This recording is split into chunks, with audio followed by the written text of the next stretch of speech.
السلام عليكم، ازيكم يا حبايبي؟ عاملين ايه؟ النهارده بقى تعالوا اوريكم الجندوفلي الدمياطي بيتعمل ازاي بطريقتين مختلفتين زي ما بناكله في المطاعم بالظبط. عندنا في دمياط اسمه جندوفلي او اسمه البقلاويز.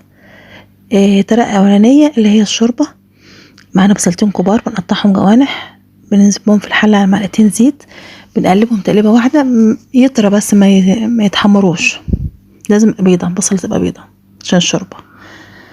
بننزل عليها ببقلاويز. البقلاويز ده بنكون غسلينه كويس قوي ونقعينه في ميه وملح ربع ساعه، وبعد كده بنشطفه ونقعه في ميه تاني، وبعد كده بنطلعه نطبخه بقى. بننزل البقلاويز كله عليها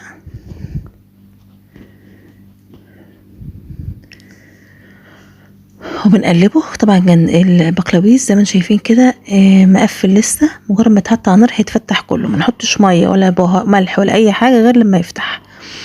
نسيبه على البصل ونغطي دقيقتين او 3 دقايق ونفتح الحله نلاقيه كله فتح. بعد ما يفتح بقى نحط عليه شويه ملح وننزل عليه بميه تغطي البقلاويز، لان دي الشوربه اطعم شوربه ممكن تشربوها ومفيده وكلها فوائد.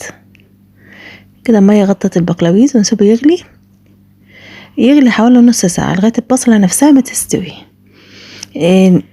الطريقه التانية بقى الجندوفلي، توم عليه كمون فلفل ملح حبه شطه، وعليه فلفل اخضر مقطع وطماطميه صغيره مقطعه زي ما انتم شايفين كده. ننزل بهم على معلقتين زيت، نقلبهم برضو ما يتحمروش، تقليبه واحده وننزل بالبقلاويز عليه.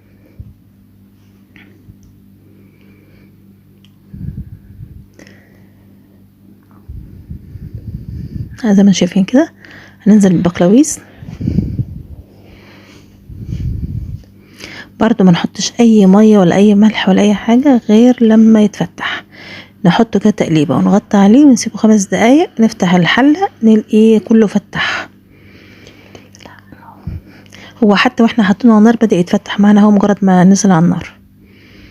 ننزل عليه بقى بميه حوالي ربع كوبايه ميه، مفيش غيرها، لان ده ميته بتبقى قليله جدا، مجرد صوص بتبلعي بيه العيش، ماهيش شوربه. بتبقى تحفه وطعمها تحفه، ولو جربتوا الاكله دي عمركم ما هتبطلوا.